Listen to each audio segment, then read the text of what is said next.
Hi kids! This is Teacher MJ.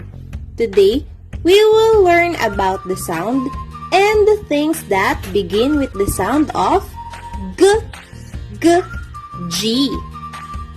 Are you ready? Let's begin! This is Gordo Gorilla. Gordo Gorilla says G, G, G. Can you do it with me? One more time.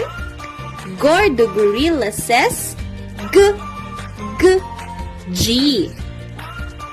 Good job!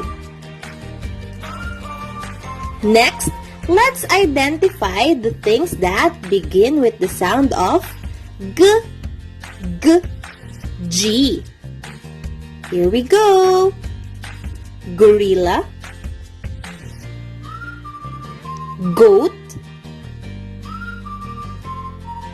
grapes, gum, guitar,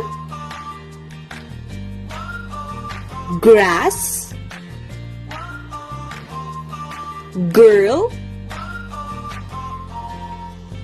glass, and glasses. Good job! Are you happy? Thank you so much for listening and watching. See you again!